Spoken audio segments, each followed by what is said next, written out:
शहबाज शरीफ साहब तुर्की के दौरे पर गए और एक दफ़ा फिर नज़र ये आ रहा है कि पाकिस्तान और तुर्की अपने स्ट्रेटिजिक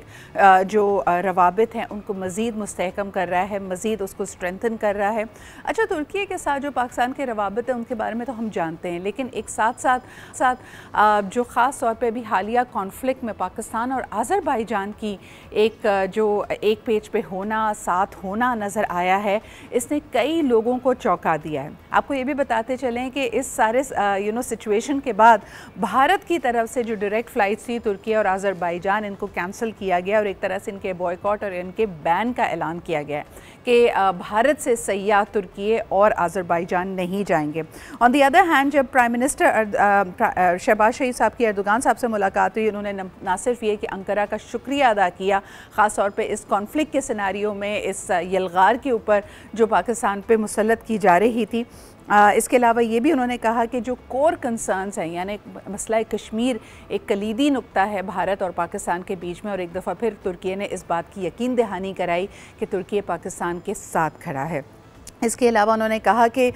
इन्वेस्टमेंट, सरमायाकारी किन किन चीज़ों में हो सकती है, रिन्यूएबल एनर्जी में हो सकती है, IT, defence production and agriculture. हमारे साथ मौजूद हैं एम्बेसडर जमील अहमद साहब। सबसे पहले उनसे शुरुआत इसी हवाले से करते हैं कि पाकिस्तान और तुर्की के जो स्ट्रेटिजिक रिलेशनशिप्स हैं, क्या उसका ये नया बाब है या ये ऑन गोइंग हमारी एक अंडरस्टैंडिंग है जो दुनिया के सामने अब आ रही है? अस्सलाम वालेकुम जमील साहब। वालेकुम अस्सलाम। जमील साहब, प्राइम मिनिस्टर साहब दौरे पे मौजूद हैं तुर्की के, किस तरह देखते हैं आप इसको? ये एक नया चैप्टर है पाकिस्तान और तुर्की की रवाबित में?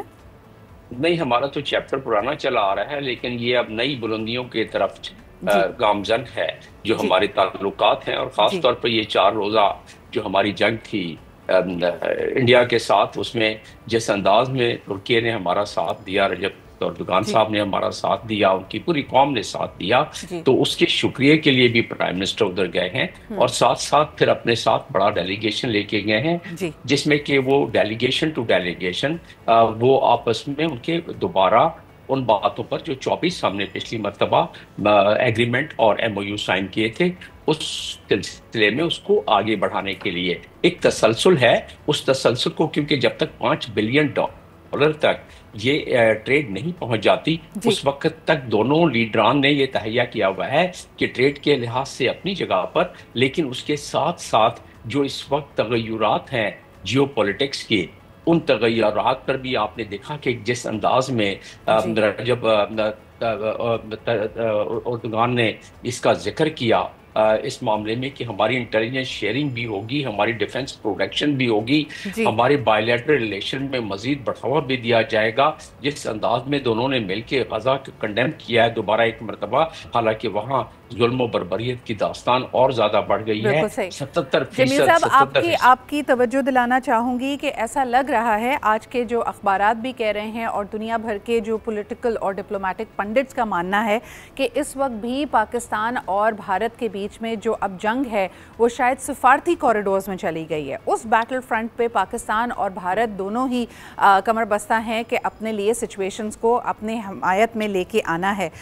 जैसा कि लोग जानते हैं कि एक हाई लेवल टीम न्यूयॉर्क की तरफ रवाना हो रही है, जिसकी सदारत कर रहे हैं चेयरमैन पाकिस्तान पीपल्स पार्टी जनाब बिलावल भुट्टो जरदाई साहब। ये ख़ास उनको मैंडेट प्राइम मिनिस्टर शहबाज शरीफ साहब ने दिया है और ये डेलीगेशन जा रही है लॉबिंग करने के लिए। इस वक्त इतलात हमारे पास ये भी हैं कि हो सकता है 2 मुख्तलिफ सफारती टीम्स को तश्कील दिया जाए पाकिस्तान के लॉबिंग मिशन को आगे बढ़ाने के लिए। एक को यूरोप और दूसरे को नॉर्थ अमेरिका की तरफ रवाना किया जाए। ऑलरेडी शशि थरूर की सदारत में भारतीय लॉबिंग टीम न्यूयॉर्क में मौजूद है। जमील साहब, this is definitely your area of concern. Pakistan की क्या एज मौजूद है और पाकिस्तान की जो ख्वाहिश है कि मसला कश्मीर को इंटरनेशनलाइज किया जाए, जिसमें तुर्की हमारे सामने है, दुनिया अब इस बात को जान रही है कि what is happening in Gaza is effectively one of the most well documented genocides. क्या आपको लगता है कि कश्मीर के मामले पे लोगों के तासुरात बदलेंगे? बिलखुसूस क्या पाकिस्तान कामयाब होगा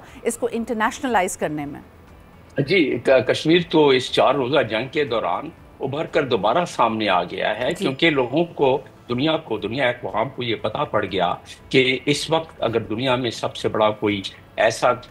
डिस्प्यूट है जो कि अक़वाम मुत्तहिदा के एजेंडा पर मौजूद है, और जिस डिस्प्यूट को हल न करने पर दो न्यूक्लियर पड़ोसी आपस में एक दूसरे के सामने आ जाते हैं और वो ब्रिंक्स पर आ जाते हैं, तो उसकी वजह से ज़ाहिर है कश्मीर का मसला और उसकी गमाज़ी कल की है। DGISPR ने जब पेशावर में 2500 स्टूडेंट्स के साथ खिताब कर रहे थे तो उन्होंने बताया कि कश्मीर, वो एक ज़ाहिर है इमोशनल तकरीर भी थी कि कश्मीर बनेगा पाकिस्तान अनकरीब। तो ये उन्होंने, उसका मतलब ये हुआ कि अब दोबारा उभर के ये आ गया है 15 के करीब, बल्कि 17 रेजोल्यूशंस हैं जो कि अक़वाम मुत्तहिदा ने अब तक पास किए हैं सिक्योरिटी काउंसिल के चैप्टर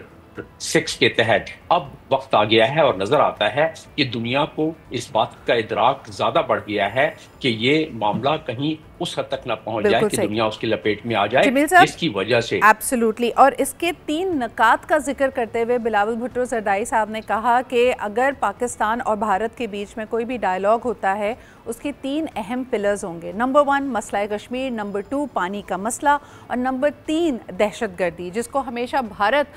उभारने की कोशिश करता है। They say they can be no talks without terror. मुझे ये बताइए कि इस वक्त हुकूमत ये भी कॉन्टेम्पलेट कर रही है कि क्या ज़र्ब-ए-अज़्ब स्टाइल का कोई ऑपरेशन बलूचिस्तान में किया जा सकता है या नहीं? तो अगर टेररिज्म के हवाले से मैं बात करूं, क्या ये दुनिया की ख्वाहिश होगी या पाकिस्तान अपने कॉन्फिडेंस बिल्डिंग मेजर्स में इसका इदराक कर रहा है, या फिर पाकिस्तान के पास शवाहिद मौजूद हैं कि बलूचिस्तान में जो कुछ हो रहा है उसके ताने बाने भारत से जाकर मिलते हैं?